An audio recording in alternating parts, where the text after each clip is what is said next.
Well, good morning, everyone. Welcome to Coffee with the Pastor. I'm Pastor John Woodin, and this is a ministry of Hollywood Faith Christian Center in beautiful Hollywood, Florida. We welcome you this morning. I'm going to read from Luke chapter 15, which is the story of the prodigal son.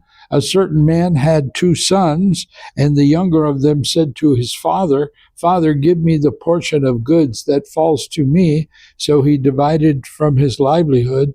And not too many days after, the younger son gathered all together, journeyed to a far country, and there wasted his possessions with prodigal living. And when he had spent all, there arose a severe famine in that land, and he began to be in want. Then he went and joined himself to a citizen of that country, and he sent him to his fields to feed the swine, and he would gladly have filled his stomach with the pods that the swine ate, and no one gave him anything. But when he came to himself, he said, "How many of my father's hired servants have bread enough to spare, and I perish with hunger? I will arise, I will go to my father, and I will say to him, Father, I've sinned against heaven and before you, am no longer worthy to be called your son. Make me like one of your hired servants." And he arose and came to his father. Well, we know this story very well because it's the story of the prodigal son. But what's interesting here is that Luke makes a jump. In the first part of the chapter, it's talking about leaving the 99 and going after the one. And the shepherd then leaves the flock and goes to find the lost sheep. In this case here, no one goes to seek after the son that was lost. The father is praying because we know that every day the father goes and waits and looks to see if the son is coming home. But in no case does anyone go to that faraway country, we don't even know where it is, and go there and call the son home. No one does that. It is the conviction of the son by himself, where he finally comes to his senses and says, enough of this. What's a nice Jewish kid feeding pigs? And I'm starving and I can't even eat the pig food. And he said, it's time for me to go back to my father's house. And he throws down his bucket. Well, let me just encourage you. Some of you are out there with family members and friends and loved ones that are away from the Lord.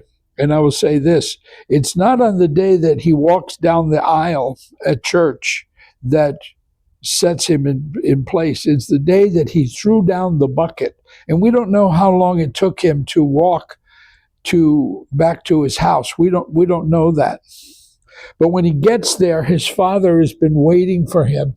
And he says, bring out the best robe and put it on him and put a ring on his finger, which is the ring of authority, and sandals on his feet, and bring the fatted calf here and kill it. Let us eat and be merry, for this day the son that was dead is now alive again, and he was lost and is now found, and they began to make merry. Well, we know that this is the Father, the lavishness of Father God on us, that when the Son comes back, he embraces him, he kisses him, and he loves him, and he says, I've been waiting for you. And he puts a robe on him, and then he puts the ring of authority back on his feet. The son was willing to come back as a servant. If you remember, the son was willing to come back as a hired servant. But his father says, no, I restore you to sonship. I restore you as my son. And he put sandals on his feet to separate him from the world. Yeah, but what happens here is that the elder son, who's heard all the merrymaking, is upset.